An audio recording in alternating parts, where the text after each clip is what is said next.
İkinci aşama hukuk aşaması olarak adlandırıldı. Hukuk kurumu nasıl bir rol oynayabilir bu aşamada barış ve demokratik toplum sürecinin ilerlemesi açısından? Yani örneğin demokratik entegrasyon yasaları denince ne anlaşılmalı?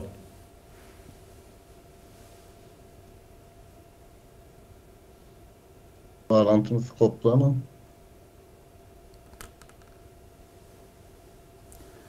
Değerli Eski, sesimi alabiliyor musunuz?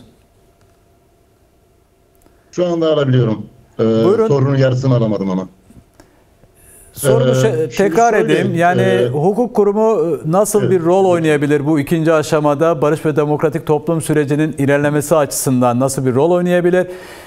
Örnek de verdim. Örneğin demokratik entegrasyon yasaları denince ne anlamamız gerekiyor? Yani şimdi şöyle bir durum var. Buyurun. Sürecin başlangıcından itibaren bir asimetrik ilişki söz konusu. Yani taraflardan bir tanesi şimdiye kadar, yani 1 Ekim'den itibaren süreci alırsak, taraflar bir tanesi, özellikle Kürt Özgürlük Hareketi tarafı, olmaz denilen, asla böyle bir adım atılmaz denilen tüm adımları attı. Ama devlet tarafına baktığımız zaman devlet tarafında da aslında zorunlu olarak atılması gereken adımlar atılmadı. Yani bizim şu anda konuştuğumuz, üzerinde tartıştığımız adımların, devletin atması gereken adımların tamamı aslında sürecin zorunluluklarını gerektirdiği adımlar. Yani mesela sizin bahsettiğiniz umut hakkı dediğimiz mesele, geçiş yasaları dediğimiz mesele, işte Sayın Öcalan'ın İmralı'da ziyaret edilmesi, komisyon tarafından ziyaret edilmesi meselesi, yani aslında zorunlu olarak yapılması gereken, zorunluluk sürecin ruhu gereği zorunlu olarak atılması gereken adımların atılmaması süreçte şu anda konuştuğumuz tıkanıklığı yaratmış vaziyette. Yani burada öyle bir asimetrik ilişki söz konusu ki bugüne kadar mesela işte aydınların, gazetecilerin hep tartıştığı, söylediği şey neydi? Öcalan böyle bir çağrı yapar mı? Yaptı. PKK böyle bir adım atar mı? Attı. Yani gerçekten olması çok zor adımlar bir taraftan atılırken, bir taraftan da sürecin ruhu gereği bazı zorunlu adımların atılması gerekiyor. Şimdi mesela biz hangi aşamaya geldik? Geçiş yasasını konuşuyoruz. Şimdi insanlar dağda silahlarını yaktılar ve şunu bekliyorlar. E, Topluma demokratik bir şekilde entegre olmayı bekliyorlar. Şimdi Evet. bu demokratik entegre meselesi dediğimiz mesele öncelikle dağda bulunan kişilerin bir şekilde toplumla buluşabilmesini kapsaması gerekiyor. Yani toplumla entegre olmalarını kapsıyor. Birinci önceliğin bu olması gerekiyor. Çünkü eğer silah ve çatışma bu Kürt meselesinin temel ayaklarından biri olmaktan çıkarılacaksa, bu geçiş yasasını geciktirilmeden hazırlanıp bu geçiş yasasında, şimdi mesela komisyon aylardır dinlemeler yapıyor. Evet.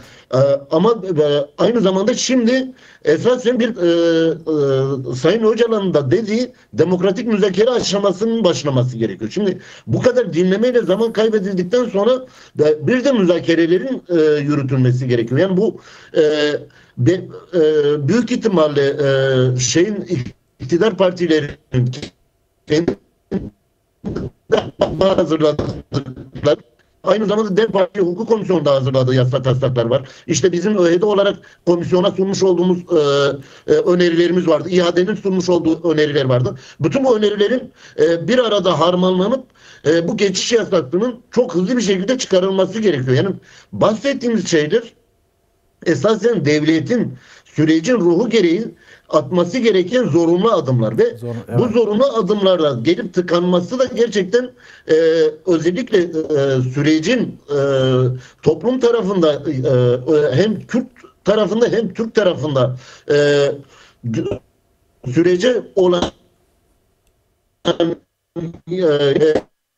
yeniden inşası için de çok önemli olduğunu düşünüyorum. Çünkü zor, bir tarafın asla olmayacak adımları bir taraf asla olmayacağı söylenen adımları atarken bir taraf zorunlu adımları atmadığı zaman toplumda aynı zamanda sürece yönelik bir güvensizlik de yaratıyor diye Peki. ifade edebilirim.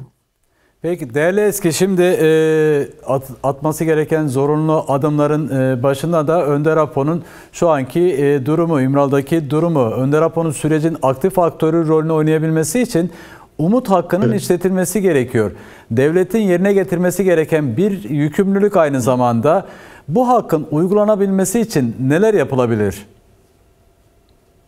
Yani bu hakkın uygulanabilmesi için zaten siz de biliyorsunuz. Yani yıllardır Türkiye'nin aleyhine çıkmış olan Türkiye'nin aleyhine çıkmış olan bir karar söz konusu. Yani hem Öcalan kararı hem Kurban ve diğerleri kaytan kararları var. Bütün bu kararlarda ağırlaştırılmış müebbet rejiminin aslında insan haklarına aykırı olduğu ve Türkiye'nin Türkiye'nin mevzuatında ağırlaştırılmış müebbet rejimine dair bir düzenleme yapması gerektiği ifade ediliyor. Aslında burada pozitif yeni bir düzenlemeye gerek yok. Esasen hem infaz kanununda hem TCK'da ağırlaşmış müebbetin ölünceye kadar cezaevinde kalacağına ilişkin o düzenlemenin iptal edilmesi gerekiyor. Yani normal diğer cezalarda, işte süreli cezalarda, müebbet hapis cezasında ve diğer cezalarda ki normal prosedürün aynı zamanda ağırlaşmış müebbet hapis cezası almış olan hükümlülere de uygulanması. Aslında bir eşitsizliğin giderilmesi.